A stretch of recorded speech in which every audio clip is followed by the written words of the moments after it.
मंगलमय मंगल करण वीतराग विज्ञान। नमो ताहि जाते भये अरहंतादि महान। करि मंगल करि हो महान ग्रंथ करण को काज। जाते मिले समाज सब पावे निज पद राज। आयु कर्म की कल हमने चर्चा की। एक ऐसा सहयोग हमें मिलता है जो इतना अभिन्न साथी जैसा रहता है कि जिसे दौलत राम जी ने जल पे जो जिय तन मेला है भिन्न भिन्न नहीं भेला।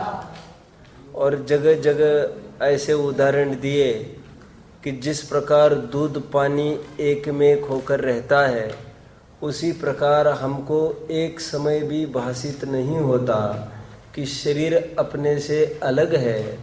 प्रत्येक समय में हमारी पलक खुलने से लेकर रात में हमारी पलक बंद होने तक एक भी समय ऐसा नहीं जाता कि जिसमें हम स्वयं को शरीर अनुभवते हैं।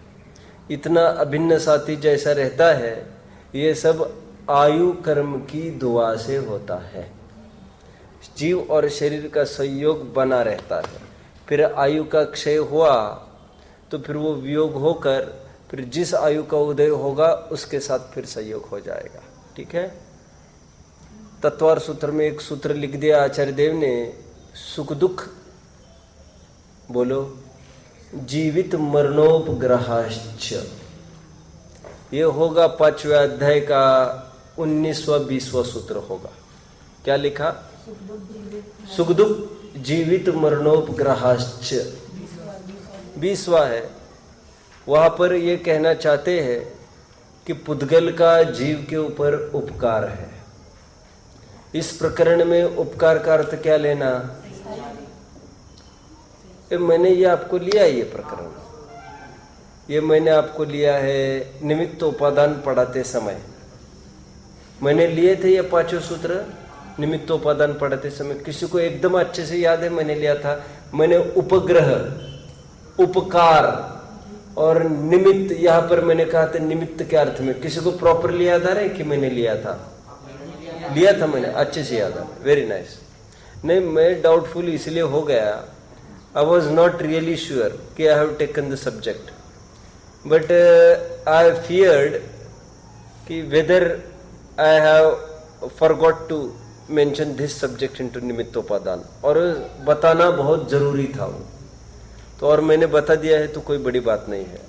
मैंने लिया होगा आपको 5वें अध्याय के 17वें सूत्र से लेकर 21वें सूत्र तक ये कहने के लिए आपसी किस प्रकार निमित्त नैमित्तिक संबंध होता है, जिसमें मैंने कहा था कि पुद्गल का जीव के ऊपर उपकार, पुद्गल का जीव में निमित्त नैमित्तिक संबंध कैसा बनता है, इसके लिए 2 सूत्र लिखे।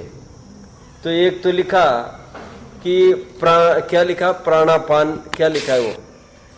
19वां सूत्र क्या है इसका? शरीर वांग मन प्राणापना। आगे पुद्गला नाम। पुद्गल का जीव के ऊपर उपकार है। किस रूप उपकार है? हमको वचन मिलता है और शरीर मिलता है और प्राणापान श्वासोच्छ्वास मिलता है। ठीक है, यह सब पुद्गल के निमित्त से। यहाँ पर पुद्गल का अर्थ क्या लेंगे? पुद्गल का अर्थ क्या लेंगे? पुद्गल का अर्थ क्या लेंगे? शरीर, वचन, मन, श्वासोच्छ्वास।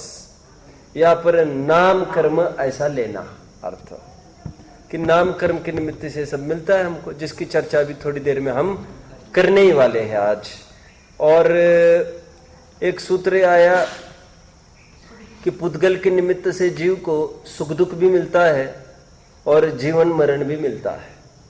मिल रहा है। उपग्रहाश्च मतलब निमित्त च, पुद्गल का जीव ही के ऊपर उपकार बता रहे हैं। तो कितने रूप उपकार होता है पुद्गल के जीव के ऊपर? बोलो मानसू। हाँ बोलो बोलो बोलो बोलो बोलो बोलो बोलो। 4 सुख दुख जीवन मरण, इन 4 के रूप में उपकार होता है पुद्गल का। अभी यहां पर पुद्गल का अर्थ क्या लेंगे? सुख दुख में प्रकरण आएगा तो यहां पर लेना पड़ेगा वेदनीय कर्म, और जीवन मरण की बात आएगी लेना पड़ेगा आयु कर्म। आयु कर्म का उदय हो तो जीवन, क्षय हो तो मरण, ऐसा लेना पड़ेगा। तो ये निमित्त नैमित्तिक संबंध यहाँ पर बताया गया है, जो अपन अभी पढ़ रहे हैं हुबहू प्रकरण तत्वार सूत्र में उद्धृत किया है। समयसार में बंद अधिकार में 10 गाथाएं लगाई है। समयसार में बंद अधिकार में 10 गाथाएं लगाई, जिसमें यह बताया कि हे जीव, तू दूसरों को मारने का प्रयास करते हो, लेकिन तुम कैसे मार सकोगे जब तुम आयु उसकी हर सकते नहीं, क्योंकि मरण तो आयु के हरने से होती है। एक छंद इसमें लगाया। फिर किस में लगाया? हे जीव, तेरी कोई आयु, तुझे कोई मार कैसे सकता है? क्योंकि मार तो तब सकता होता जब तुम्हारी आयु हर सकता होता, क्योंकि तुम्हारा मरण आयु के हरने से होता है। और यदि तुम्हारी कोई आयु हर सकता नहीं तो बोलो तुम्हें कौन मार सकता है? याद है? दो छंद, एक अपना दूसरों की टू एंड फ्रो कर दिया दोनों मरने में, फिर जीवन में टू एंड फ्रो कर दिया। तुम दूसरों को कैसे बचा सकते हो? दूसरों का बचना तुम्हारे अधीन है ही नहीं, वो आयु कर्म के उदय के अनुसार है। और तुम दूसरों को आयु दे सकते नहीं तो तुम दूसरों को बचा सकते हो, ऐसा क्यों बोलते हो? फालतू मिथ्या अध्यवसाय क्यों करते हो? इस अध्यवसाय के कारण ही तुम्हें बंध है। ये बंध अधिकार की विषय वस्तु है समयसार के। 10 गाथा लगाई है, फिर एक कलश लगाया उसमें, और फिर पलट कर एक बात ली है। क्या बात ली होगी वहां पर? बोलिए कोई भी, क्या बात ली होगी? क्या बात ली होगी? तुम्हें कोई बचाता है ये तुम कैसे मानते हो? तुम्हें कोई बचाता नहीं है। क्यों? क्योंकि तुम्हारे अपने आयु कर्म से तो जीते हो, और दूसरा कोई तुम्हें आयु कर्म दे सकता नहीं, और दे सकता नहीं, दे सकता होता तो कदाचित कहते कि उसने बचाया या जीवन दिया, लेकिन तुम आयु कर्म से ही होते हो। इसलिए ये भी मिथ्याध्यवसाय मत पालो कि किसी और ने तुम्हें बचाया। 4 बातें ली। कौन कौन सी ली? कोई बताएगा 4 बातें कौन कौन सी ली बंदाधिकार में? बोलो। समयसार सब उठाओ, सबके हाथ में दे दो। कोई तुम्हें मार नहीं सकता, कोई आयु कोई नहीं कर सकता। 1 सेकंड। कोई तुम्हें बचा नहीं सकता। ठीक है, हाँ। कोई तुम्हें जीवन नहीं, बोलो। कोई तुम्हें मार नहीं सकता क्योंकि कोई तुम्हें आगे सेकंड। तुम किसी को मार नहीं सकते क्योंकि तुम किसी की थर्ड। नहीं सकते। तुम किसी को बचा नहीं सकते क्योंकि तुम फोर्थ। तुम्हें कोई नहीं बचा सकता क्योंकि बराबर। ये 4 बातें को उस पर पहल की है 200 गाथाओं में। और फिर एक गाथा ये लगाई, और सुख दुख की भी भ्रमणा छोड़ दो। तुम किसी को सुखी दुखी करते हो अथवा कोई तुम्हें सुखी दुखी करता है, ये भ्रम छोड़ दो। सबका अपना अपना टिफिन अपने पास है, पूर्व में बोया हुआ बीज सबके अपने पास है, अपने कर्म से ही सब सुखी दुखी होते हैं। और तुम उनको बोलो साता असाता तो दे सकते नहीं है, साता असाता से सुख दुख होते, तो क्यों भ्रम पालते हो? ये भ्रम ही तुम्हें बंध का कारण है, ये अध्यवसान ही बंध का कारण है। ऐसा मूल विषय वस्तु वहां पर चल रही है। समझ रहे आप लोग? ये आइए, ये 2 ही है समयसार के यहाँ पर, तो फिर नहीं लेंगे। फिर यदि पर्याप्त होंगे तो ही तो लेने में मजा है। ठीक है, चलो देखिए अभी। और बैठिए बैठिए, हो गया बराबर। तो आयु कर्म की चर्चा हुई। अभी उस संबंध में थोड़ा पढ़ के दिखाने का भाव उत्पन्न हुआ है, उसको पढ़ते हैं थोड़ा सा, कुछ गाथा है, फिर अपने प्रकरण में जुड़ जाएंगे। वैसे देखिए अपन क्या समझते, समयसार कैसा ग्रंथ है?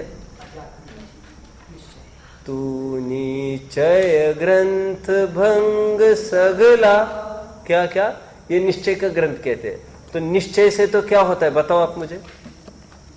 निश्चय से तो क्या होता है बताओ, कोई बताओ ना कोई? कोई बताओ ना। हाँ, अरे निश्चय से तो जीवन मरण ही नहीं होता बाबा।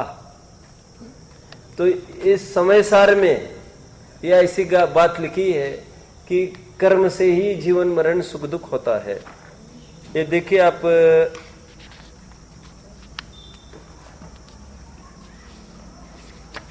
ये प्रकरण है, कौन सी गाथा है? 250 क्या है गाथा? हाँ देखिए 247 से आइए। 247 मिल रही है। अपनी हिंदी पढ़ते, हिंदी अनुवाद। जो मानता मैं मारू पर अरुघात पर मेरा करे, सो मूढ़ है अज्ञानी है विपरीत इससे ज्ञानी है आयु क्षय से मरण जीव का ये ही जिनवर ने कहा, तू आयु को हरता नहीं तेने मरण कैसे किया है आयु क्षय से मरण जीव का ये ही जिनवर ने कहा, वे आयु तुझ हरते नहीं तो मरण तुझ कैसे किया। ये एक सेट हो गया। अभी एक नया सेट चलेगा। ये मारने मरने संबंधी हुआ, टू एंड फ्रो, 3 गाथा इसमें लगी। अभी जीने जिलाने संबंधी 3 गाथाएं लगेगी। जो मानता मैं पर जिलाऊं मुझ जीवन पर से रहे, सो मूढ़ है अज्ञानी है विपरीत इससे ज्ञानी है। आयुदय से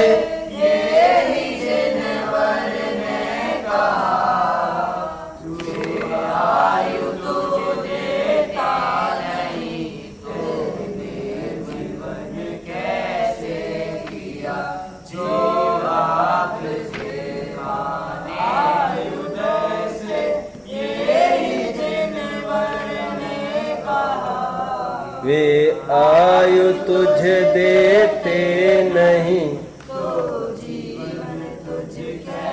ये 3 गाथाओं का एक सेट हुआ जिलाने संबंधी। 6 गाथा हुई। ये पूरी यही थी हमारी जो अपन पढ़ रहे अभी। और समय सार जैसे ग्रंथ की बात चल रही है यहाँ पर। मतलब ये भ्रम छोड़ दो कि एक द्रव्य दूसरे द्रव्य का करता है, ऐसा समय सार बिल्कुल नहीं कहता। ये कह रहा है ना, और एक द्रव्य दूसरे द्रव्य का करता है, यही कह रहा है यहाँ पर। लेकिन यहाँ पर कहने के पीछे एक प्रयोजन है। यहाँ पर भी अकर्ता सिद्ध करना है, एक अचेतन का दूसरे अचेतन में। समझ में आते? क्योंकि ये इसकी परेशानी कर्ता के नाम पर 2 चेतनों के बीच में है।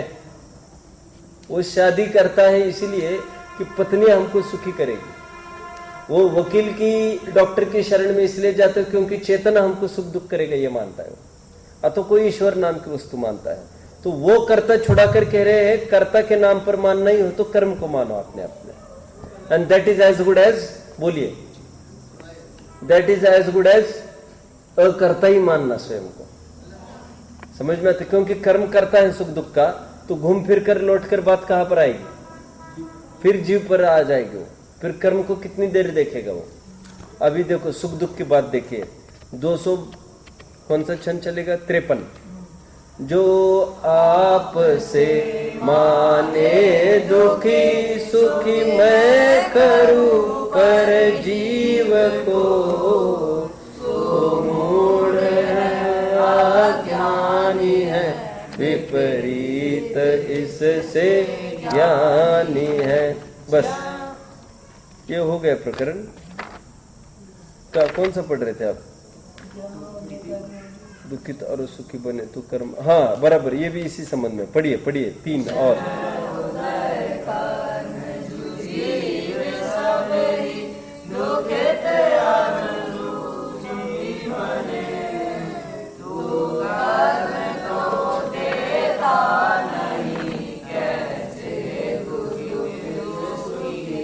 चार का सेट है, चार का। हाँ, जहाँ उदय कर्म जो जीव सब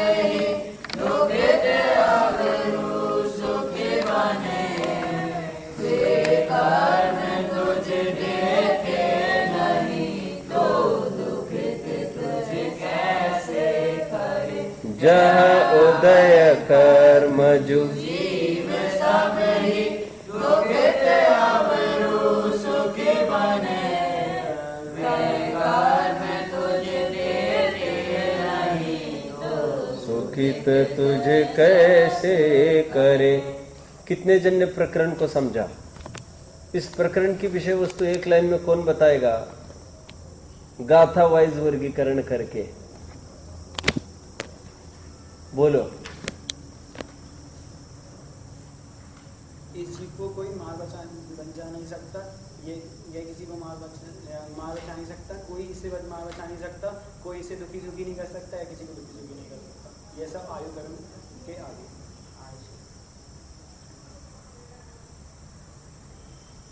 कोई बोलेगा और अच्छे से, कोई और अच्छे से बोलेगा। बैठिए। पहले तो आपने जो कहा उसमें मैं थोड़ा सा रेक्टिफाई करता हूँ। आपने आयु कर्म से कहा, तो इसमें ये बोलना चाहिए आयु सातवेदनीय असातवेदनीय, क्योंकि सुख दुख की भी बात है।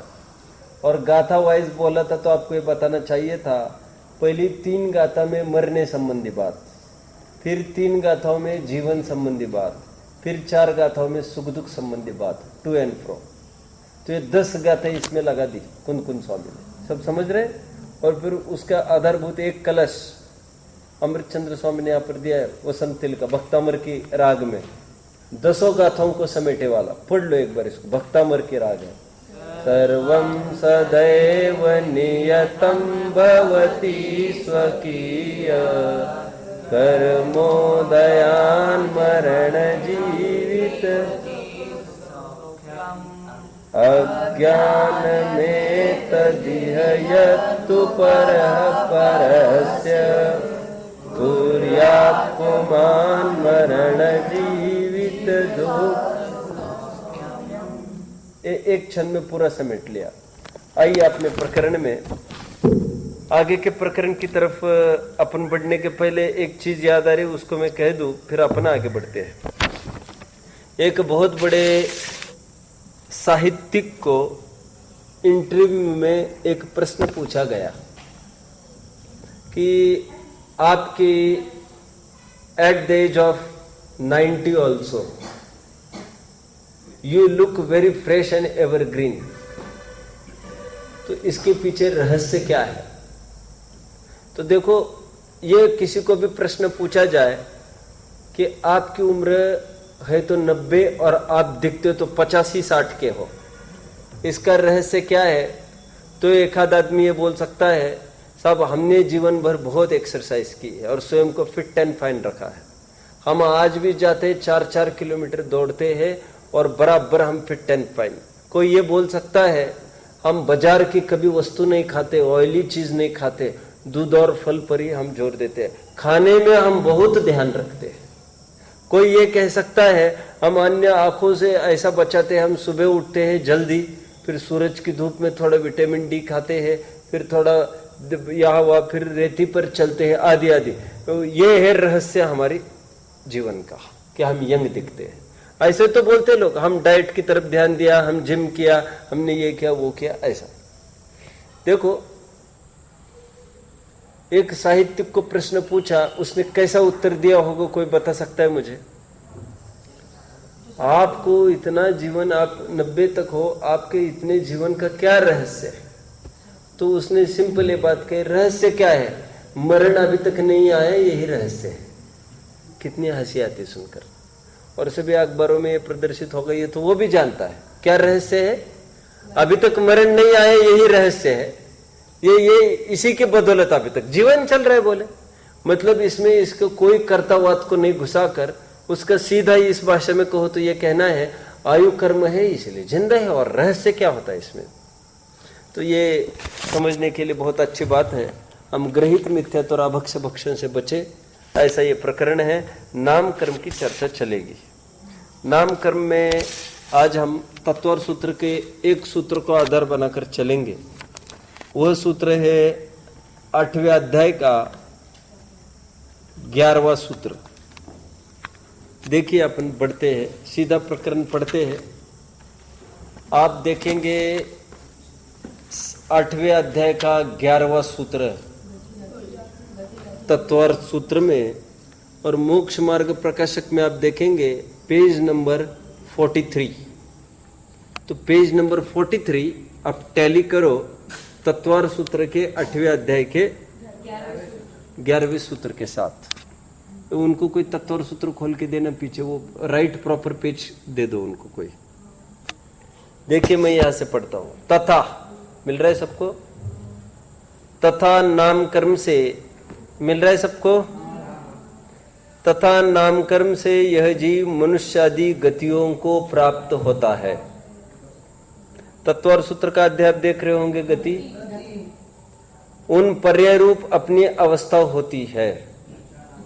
अभी नहीं भैया, वहां त्रस्थावर आदि विशेष उत्पन्न होते हैं। अरे कहीं कुछ भी वो आप जम कर बिना मतलब का, ये त्रस्थावर आपको मिलेगा। ये देखिए 3rd लाइन पर सूत्र के, कहां पर त्रस्थावर कहां दिख रहा है?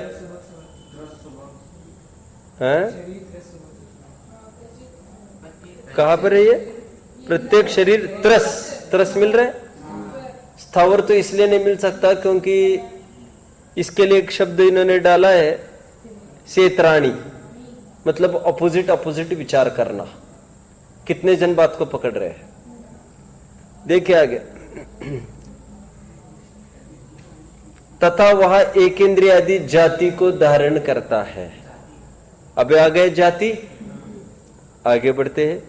इस जाति कर्म के उदय को और मति ज्ञानावरण के क्षेपशम को निमित्त नैमित्तिक पना जानना। जैसा क्षेपशम है वैसी जाति प्राप्त होती है। इसको थोड़ा समझाऊंगा दीपेश, इसको समझना अभी जो मैं बोलूंगा। ये अभी हमारी वही चर्चा चल रही थी। ये बाहर की जैसे जाति बोल रही है, जाति तो 5 जाति होती है। 1 इंद्रिय, 2 इंद्रिय, 3 इंद्रिय, 4 इंद्रिय, 5 इंद्रिय।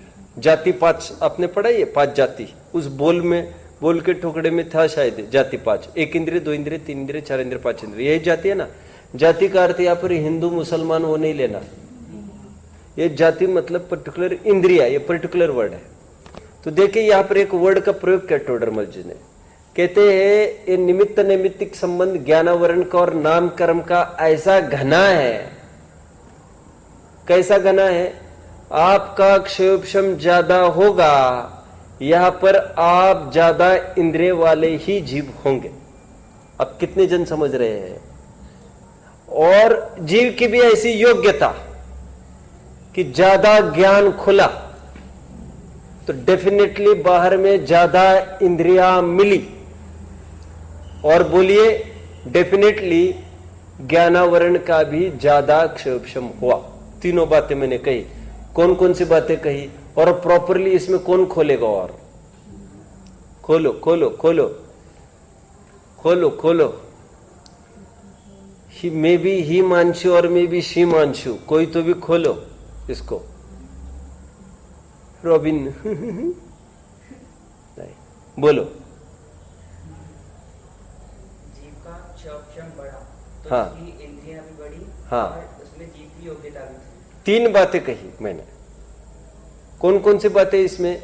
इसमें ज्ञानावरण, इसमें नाम कर्म और जीव, ये कितने इंटर रिलेटेड है।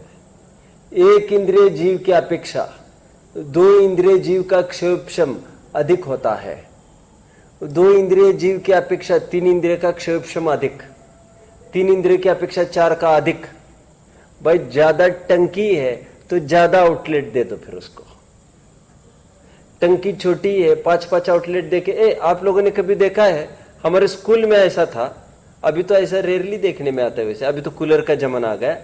ऐसा था कि एक टंकी थी बड़ी, तो फिर उसी में से एक लगभग 25 टैप्स निकाले थे उन्होंने। तो स्कूल की रिसेस होती थी, बराबर सभी टैप्स पर पानी पीते दिखते थे। ऐसा देखा है कभी आपने? एक लाइन में 25 टैप नल, 25 नहीं 10 देखे होंगे, इतना उतना तो चलता है। तो मुझे क्या कहना है, 5 इसलिए देखे क्योंकि टंकी उतनी ही है, उसमें 25 कहाँ बनाएंगे? टंकी बड़ी है तो 25 बनाएंगे। मैंने क्यों उदाहरण दिया? जितना क्षोभक्षम है तो उतना आउटलेट देना पड़ेगा, उतनी खिड़कियां देनी पड़ेगी उसको खुलने के लिए। तो ये इंटर रिलेटेड ऐसा होता है, अंदर में क्षोभक्षम बढ़ा, जीव के जानने की योग्यता बढ़ी, और यहां पर भी इंद्रिया बढ़ी उसकी, डेफिनेटली ऐसा होता है, समझ रहे? और पंचेंद्रिय में भी असंगी को कम क्षोभक्षम और संगी को ज्यादा, ऐसा होता है। और उसमें रहस्य ये होता है उसमें भी कि जो फाइनल इंद्रिय होती है वो ज्यादा शार्प होती है हर एक की। चींटी जितना सूंघती है उतना मनुष्य भी नहीं सूंघ सकता। आप समझ रहे मेरी बात को? चींटी 3 इंद्रिय जीव है ना, जितना पेड़ स्पर्श इंद्रिय संबंधी सेंसिटिव है उतना मनुष्य तक नहीं है। फाइनल इंद्रिया ज्यादा मजबूत होती है, सक्रिय होती है सबकी। पेड़ इतना सक्रिय है स्पर्श इंद्रिय संबंधी, वह अब कोसो तो क्या बोलूं मैं, लेकिन ये भी बोलूं तो अतिशयोक्ति नहीं होगी। पानी की तलाश में वो जड़ें कितनी भी गहरी जा सकती है। और जानते हो, पानी का स्रोत यदि समझना है, सोर्स, आंख मीच के कहां पर पानी मिलेगा जमीन में, तो डेफिनेटली समझना जहां पर जड़े गई है वहां पर पानी मिलेगा। तो जड़े कैसे समझ में आएगी? पेड़ को देखकर जड़ों की दिशा समझते हैं लोग। फॉर एग्जाम्पल, पेड़ ऐसा है तो जड़ें ऐसी जाती है, फिर तो जड़ जिस तरफ है पानी उस तरफ मिलेगा। ये किसी आदमी भी नहीं पहचान सकता ऐसा। वो पेड़ बराबर पानी की दिशा में बढ़ रहा है। और कहीं सोना चांदी ऐसा गड़ा धन होता है, रॉ मटेरियल, ये जड़ों की सहायता से उसकी प्राप्ति होती है, वो भी उस तरफ बढ़ता है। आप समझ रहे मेरी बात को?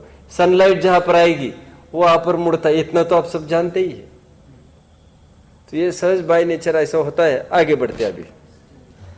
अभी तो मैंने इसको खोला, निमित्त नैमित्तिक पने को थोड़ा विशेष खोला है। चलना है आगे बढ़ते हैं।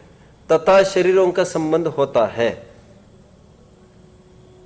बोलो शरीर बोलो बस, शरीर बोलो बस। वह शरीर के परमाणु और आत्मा के प्रदेशों का एक बंधन होता है। बोलो बंधन है इसमें। इसका सबका रोल अलग अलग है। देखो जरा सुनो यहां पर, व्हाट इज शरीर, व्हाट इज बंधन और व्हाट इज संघात। मैं थोड़ा सा बताता हूं तीनों को आपको। पिछले साल तो खूब डिटेल में लिया है। परमाणु आकर शरीर रूप होते हैं, तो होने को ये तो बालू के ढेर के समान भी हो सकते थे, लेकिन ऐसा बिखरते क्यों नहीं? इतना फिनिशिंग प्रॉपर क्यों है कि एज गुड एज ये वन ही पीस है। मैंने कल परसों चर्चा की थी बाहर। तो बंधन ने ऐसा काम किया कि इन्होंने जैसे बालू का ढेर है तो सभी बालुओं को आपस में चिपका दो, तो यह काम बंधन ने कर दिया। तीली के लड्डू समान, लाई के लड्डू समान, उनको मात्र चाशनी में डाल दो। किसके? गुड़ के, और घोल दो, बस चिपक जाएंगे सब एक दूसरों को, बस हो गया laddu. But even then it will be uneven and ununiform, scrubby होगा उसका। बट वो जो आटे के लड्डू होते हैं वो एकदम सॉफ्ट होते हैं। तो ये आटे के लड्डू होते एकदम सॉफ्ट कैसे हो गया? ये संघात ने काम किया। कितने जन बात समझ रहे हैं अभी? शरीर बंधन संघात। बंधन ने बस it brought every particles near each other, but with proper finishing like a plaster on a wall. ये संघात काम करता है, ठीक है। निर्माण क्या करता है? निर्माण आकार प्रकार निश्चित करता है। हालांकि नहीं, वो तो संस्थान करता है आकार प्रकार। क्या बोला? संस्थान आकार प्रकार निश्चित करेगा। देखो, एक एक स्पेर जो यहां पर लगा है, एक एक पुर्जा, उसके लिए एक एक अलग कर्म है। अभी एक एक अंगोपांग, हाथ पैर आदि अंग, 8 अंग है ना, 2 हाथ 2 पैर, नितंब शरीर, छाती और सिर, ये, और उसमें भी आंखें नाक दांत आदि, ये सब अंगोपांग नामक कर्म से होगा। और उनका प्रॉपर लोकेशन, जैसे एक आंख यहां है तो दूसरे आंख यहां ही होगी, एक कान यहां है तो दूसरा कान यहीं होगा। यह होता है निर्माण नाम कर्म के उदय से। और उसका पैरामीटर, कान छोटा होना, आंख छोटी होना, कुछ छोटा होना, बहुत जनों को होता है ना ऐसा, तो ये भी बोलो निर्माण नाम कर्म के अधीन होता है। ये सब सेटेड है, इसको एक जन दूसरे का काम नहीं करेगा, इतनी सुनिश्चित व्यवस्था। बड़े बड़े ऑफिसेस में होता है ना ऐसा, क्या सब विद्वान है तो प्रवचन ही करेंगे, ये ऑफिस का काम तो ऑफिस का ही काम संभालेंगे, प्रवचन तो ओनली प्रवचन। सब आप थोड़ा थोड़ा अनाउंस करो। क्या अनाउंस करना? इसके बाद 8 बजे, अब इसके बाद फलाने विद्वान का प्रवचन होगा, नहीं होगा हमसे। आप समझ रहे हैं? इतना भी नहीं करेंगे हम। तो तुम क्या करेंगे? हम प्रवचन करेंगे, और क्या करेंगे? तो किसका कब होगा ये तो सूचना हो गई ना सब, ये कोई प्रवचन थोड़ी हो गया। तो उसके लिए एक अलग आदमी रखो, होता है ना ऐसा कंपेयरिंग के लिए, and it is the thing of very Prestige. अब समझ में आता है? मुझे क्यों मालूम, पहले से कभी, अभी आज 10 साल हो गए, और जब लड़खड़ाता चलता था, मतलब पहले दिन भी था, मुझे एक्टिविटीज बिल्कुल पसंद नहीं थी। ये तो मैं सच्ची बात आपको लगेगी, झूठ लग सकती है, देखो सच्ची झूठ जैसी भी लगे, माइक भी मेरे सामने नहीं हो और बंद भी पड़ा हो। मैंने खनियादाना में 8 साल इतना भी नहीं बोलता था, माइक की सेटिंग ठीक करो। अब तो राग, अभी ये है ना, ये राग छूट जाएगा तो ये भी कभी नहीं दिखेगा आपको मेरे में, ये ठीक करो इसको। समझ में आता है? मुझे एक जन ने बोला कि पंडित जी, बहुत भीड़ होती थी वहां पर, तो बोले पंडित जी आप बोल दो ट्रस्ट को, बॉडी को, क्या बोल दो कि प्रवचन की गद्दी थोड़ी ऊपर उठा लेवे, हमें आपका फेस नहीं दिखता। 1000 पब्लिक थी समझ लो, और गद्दी थोड़ी, फिर जितनी पब्लिक बढ़ती गद्दी थोड़ी ऊपर चाहिए ना, समझ रहे आप? तो उन्होंने कहा आप पब्लिक को बोल दो। मैंने मैं क्यों बोलो, आप बोलो ना। तो नहीं आप बोलो, आपकी चलेगी। मैंने कहा देखो साहब, मैंने कहा मेरे लिए तो ऐसा है, वो 2 फीट का गड्ढा करे और उसमें भी मुझे बिठाए, मैं तो उसमें भी कर लूंगा। तुम्हारी नड रही है, तुम करो कंप्लेन। आप समझ रहे मेरी बात को? भाई हम उसमें विकल्प नहीं दौड़ाएंगे, बिल्कुल। हम पहले मिनट से बराबर स्टार्ट करेंगे, फिर साहब आवाज आपकी कम आ रही है, कम आ रही है भाई, तुम नजदीक आकर बैठो, नहीं आप बोलो आवाज बढ़ाए, अरे तुम बोलो बजाय में, हम काय के लिए बोलेंगे? हम कुछ नहीं बोलेंगे, तुम समझ लो, हम तो बस प्रवचन करेंगे। नहीं सुनने समझ में नहीं आ रहा है, हम तो इतने देखेंगे, हमको सुनने आ रहा है, पहली बेंच वाला हा हा कर रहा है, हमारा काम खत्म। समझ में आता है? चलो कहां तक आए अपन? वैसे निर्माण हुआ क्या? एक एक काम, मैं तो ये कह रहा हूं, हर एक जन अपना अपना एक काम करेगा। सेठ साहू श्रेयांश प्रसाद जी, नाम सुना है? वे एक ऐसे दानवीर हुए हैं बहुत बड़े। उनकी शान शौकत ऐसी थी कि उनकी दाढ़ी 4 जन मिलके बनाते थे। एक जन दर्पण ही पकड़ता था, ओनली एक जन बस साबुन ही लगाता था, और दूसरे जन वस्तारे से काम करता था। सब ये तो एक आदमी कर सकता है, और जो भी करता होगा, और नैपकिन लेके खड़ा रहता होगा, और क्या करता होगा? क्या हम था क्या वहां पर देखने को? 4 आदमी बस, सब अपना अपना डेफिनेट काम करेंगे। तो एक का काम हुआ, बाजू में हटो, दूसरा आगे आएगा। सब एक ही सब कर सकता है। अरे this is to express the lavish life standard of living. मैं ये कह रहा हूं, ये देखो सब एक एक काम, एक एक कर्म लगा है इसमें। एक जन 2-2 काम करेंगे ऐसे थोड़ी है ना। कर्म सब अपने अपनी प्रकृतियां सेट है, सबके अपने अपनी। चलो आगे बढ़ते हैं, कहां तक आए? एक जन यहाँ की लाइन बोलेगा, एक जन इसमें मिलान करके दिखाएगा। Are you ready? अक्षत, अरे वाह, अक्षत और कोई है इसमें? नहीं। Robin, are you ready? Oh, very hopeless fellow my dear, very hopeless. चलो, क्या नाम है इसका? संस्कार, आर यू रेडी? तुम बहुत शिथिल हो क्लास, बहुत। इसका ध्यान उपयोग लगता नहीं है, भटकता है बहुत। ये थोड़ी मात्रा में ये अपना अक्षत है, रॉबिन हुड तो है ही। हाँ, इसको पूरी रामायण सुनानी पड़ेगी भाई। ये तो ये समझ रहा है क्या करना क्या नहीं। हाँ ठीक है, देखो ऑपरेशन में ऐसा नहीं इस टांग के बदले उस टांग को खोल के रख दो तुम। हाँ ठीक है, ऐसा चलता है क्या? चलो देखो, हाँ चलो बोलो भाई। तथा मुकुश विस्तार होकर शरीर प्रमाण आत्मा रहता है। ए कहाँ चला गया तू? तथा नवकर्म शरीर में अंगोपांग आदि के योग स्थान पर प्रमाण सहित होते हैं। वहां शरीर के परमाणु और आत्मा के प्रदेशों का एक बंधन होता है, तथा संकोच विस्तार रूप होकर शरीर प्रमाण आत्मा रहता है। ओके, तथा नौकर्म रूप शरीर में ये यही पढ़ रहा था क्या? हाँ पढ़ो। इससे स्पर्शन रसना आदि द्रव्य है, please sit down my dear. तथा नौकर्म रूप शरीर में अंगोपांग अधिक के, इतना पढ़ोगे तो दूसरा बोलना चाहिए अंगोपांग, ऐसा योग्य स्थान प्रमाण आदि सहित। इसमें तुरंत बोलना चाहिए निर्माण, ऐसा लड़का मुझे चाहिए। तो निर्माण दो काम करेगा, ये तो स्थान भी लोकेट करेगा, एक तो प्रमाण भी लोकेट करेगा। कितने जन समझ रहे बात को? ये दो काम करेगा, उसमें भी दो कर्म प्रकृति निकलती होगी। इसी से स्पर्शन रसना आदि द्रव्य इंद्रिया उत्पन्न होती है। हाँ, स्पर्श रस गंधोन, ठीक है। हैं? ऐसा नहीं है भाई, ये द्रव्य इंद्रिय बोल रहे ना, ये फिर चला जाएगा जाति में, जाति में। ओके, किसमें चला जाएगा?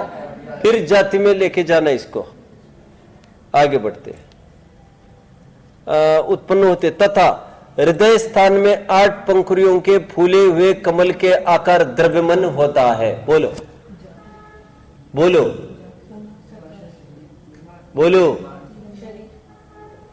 अंगोपांग, ये भी अंगोपांग नामक नाम कर्म के उदय से हमको द्रव्यमन मिलता है।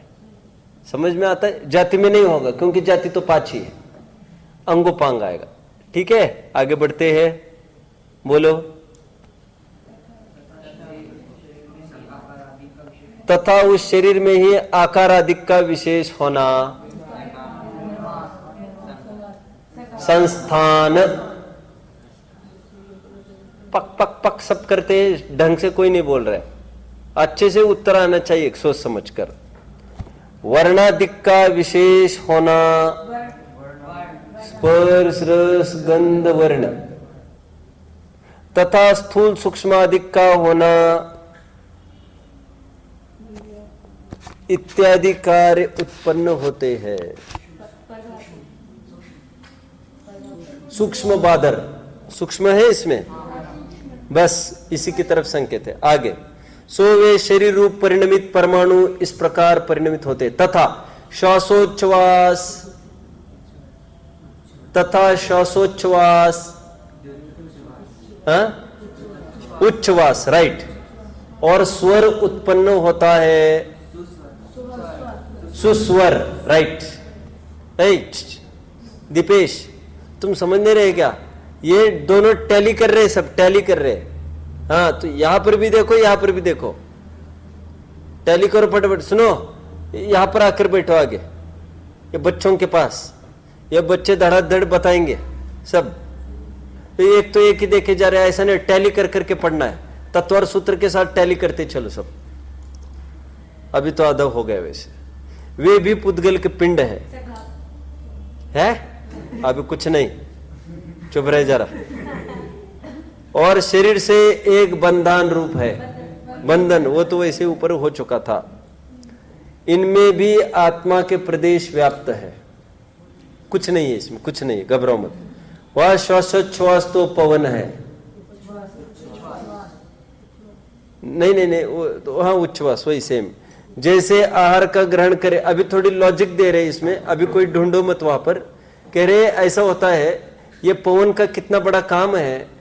कौन पवन? आपके पवन जी की बात थोड़ी चल रही ना यहाँ पर पवन का कितना बड़ा काम है। कहते जो भी आहार अंदर लिया इनपुट के रूप में, उसको पवन नीचे ढकेलता है, और फिर जो भी उसका जो वेस्ट मैटर है, जिसको एक्सक्रीटा कहते हैं, वह भी पवन के माध्यम से वो बाहर ढकेला जाता है। ये पवन इतना बड़ा काम करता है। आप समझ रहे हैं सब मेरी बात को? देखो देखो देखो, इनमें भी आत्मा के प्रति व्याप्त देखो। जैसे आहार का ग्रहण करे और निहार को निकाले तभी जीना होता है, उसी प्रकार बाह्य पवन को ग्रहण करे और अभ्यंतर पवन को निकाले तभी जीवितव्य रहता है। इसलिए श्वासोच्छ्वास जीवितव्य का कारण है। इस शरीर में जिस प्रकार हाड़ मांस अधिक है, उसी प्रकार पवन जानना, तथा जैसे हस्त अधिक से कार्य करते वैसे पवन से कार्य करते।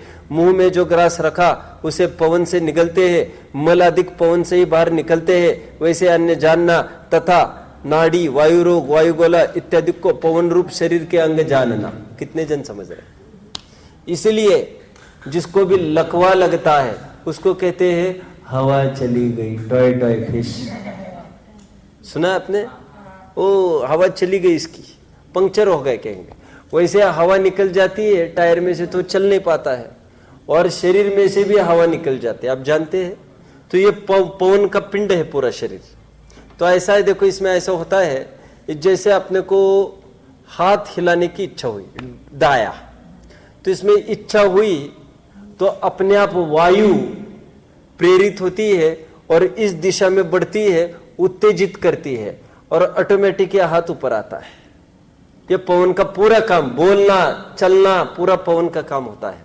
और जब हवा चली जाती है, कहते हैं, सुना है ना, हवा चली जाना, अर्धांग वायु कहते हैं, अर्धांग वायु, पैरालिसिस अटैक। तो कहते हैं आधे शरीर में वो हाथ हिला नहीं सकता। सब क्यों नहीं? कि हवा चली गई। हवा चली गई मतलब कितनी भी इच्छा हो गई उसको हाथ हिलाने की, वायु इस तरफ जोर नहीं देगी बिल्कुल, इट विल नॉट स्टिमुलेट। कितने जन समझ रहे मेरे बात को? हवा निष्क्रिय हो जाती, वहां पर सुकुड़ जाते, आत्म प्रदेश वहां तक जाते ही नहीं है। चलने आगे, ये आगे पेज टर्न करो। सुअर है वह शब्द है।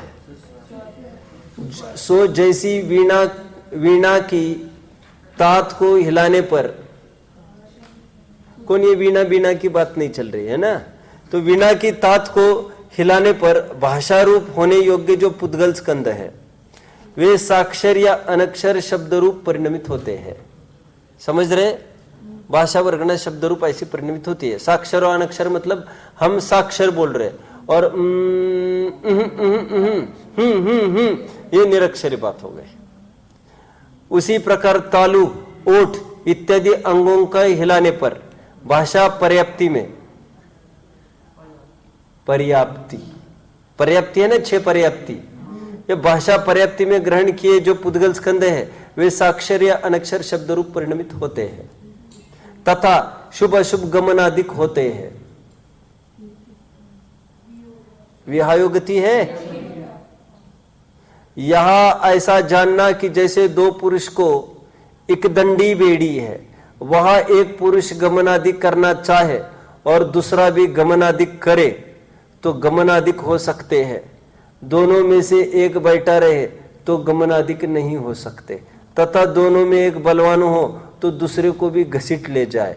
उसी प्रकार आत्मा के और शरीर आदि रूप पुद्गल के एक क्षेत्रावगाह रूप बंधन है। वह आत्मा हलन चलन आदि करना चाहे और पुद्गल उस शक्ति से रहित हुआ हलन चलन न करे, अथवा पुद्गल में तो शक्ति पाई जाती है परंतु आत्मा की इच्छा न हो तो हलन चलन आदि नहीं हो सकते, तथा इनमें पुद्गल बलवान होकर हलन चलन करे तो उसके साथ बिना इच्छा के भी आत्मा हलन चलन करता है। इस प्रकार हलन चलन आदि क्रिया होती है। तथा कितने जन यहां तक के प्रकरण को समझे? एक डंडी का उदाहरण दिया कि मानो ऐसी रेसेस होती है, हमारे टाइम में होती थी, कैसी है? कैसी?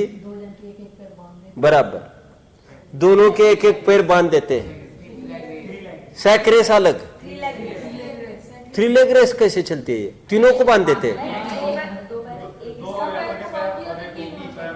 2 पैर एक जन के और एक अंपायर का।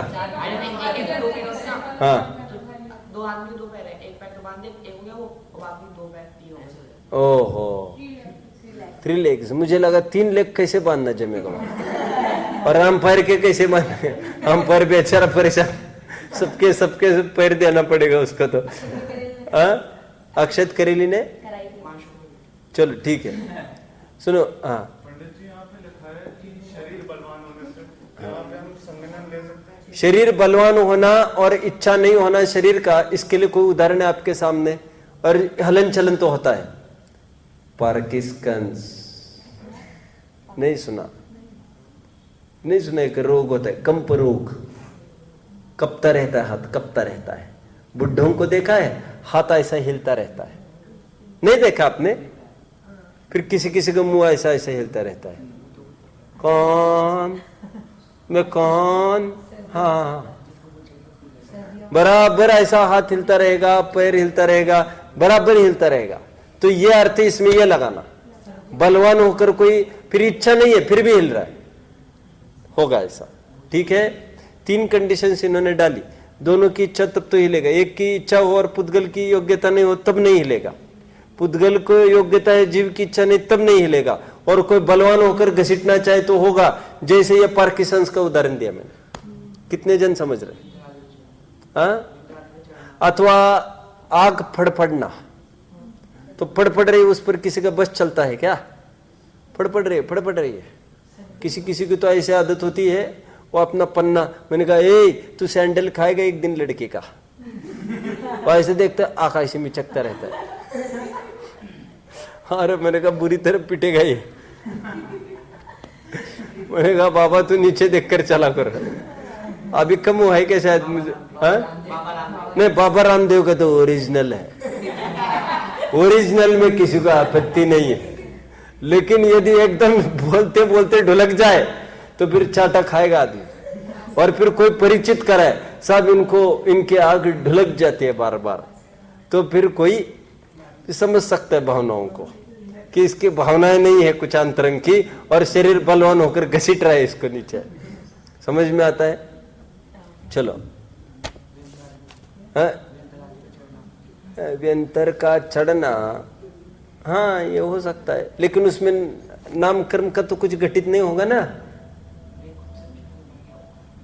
नहीं अभी ऐसा नहीं कुछ। चलो जाल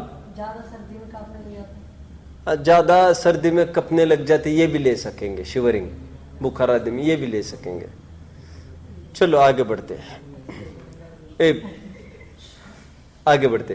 तथा इसके अपयश आदि बाह्य निमित्त बनते हैं, यशस कीर्ति, इस प्रकार ये कार्य उत्पन्न होते हैं। उनके मोह के अनुसार आत्मा सुखी दुखी भी होता है। फिर मोह डाल दिया। ऐसे नाम कर्म के उदय से स्वयं में नाना प्रकार रचना होती है, अन्य कोई करने वाला नहीं है। तथा तीर्थंकर आदि प्रकृति यहाँ है ही नहीं। यह ऐसे क्यों डाल दिया सबसे अंत में? क्योंकि भैया संसार दशा वाले जीव की चर्चा है, मोक्ष मार्गी जीव की चर्चा चली नहीं रही है। अनादि से जीव के कर्म बंधन की कैसे हालत कर रहे बता रहे। और तीर्थंकर प्रकृति ऐसी थोड़ी ना चलती है अनादि से, समझ में आता है? मोक्ष मार्गस्थ जीव कोई होती है, और जिसने तीर्थंकर प्रकृति बांधी वो या तो उसी भव में अथवा तीसरे भव में मुक्त होता है, दूसरी गति नहीं होती, सेम उसी में या तीसरे में। चलो गोत्र कर्म को सेटल कर देते हैं।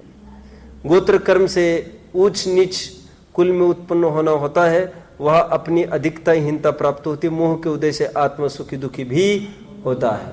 सब जगह मोह की पुट डाल रहे हैं। कोई उच्च गोत्र हो, मोह हो, विशेष हो तो दुखी है, सम्मान नहीं दिया योग्य तो, और नीच गोत्र हो, मोही हो, तब तो सम्मान तो वैसे नहीं मिलने वाला है, तब भी परेशान। इस प्रकार अघाती कर्म के निमित्त से अवस्था होती है। इस प्रकार इस अनादि संसार में घाती अघाती कर्मों के उदय के अनुसार आत्मा की अवस्था होती है। ओके, प्रकरण क्लोज। शेष चर्चा अपन कल देख सकते हो, वैसे पहले देख चुके हैं। सो हे भव्य, अपने अंतरंग में विचार कर देख कि ऐसे ही है कि नहीं। विचार करने पर ऐसा ही प्रतिभासित होता है। यदि ऐसा है तो तू यह मान कि मेरे अनादि संसार रोक पाया जाता है, उसके नाश का मुझे उपाय करना। इस विचार से तेरा कल्याण होगा। शेष चर्चा कल। ओम नमः।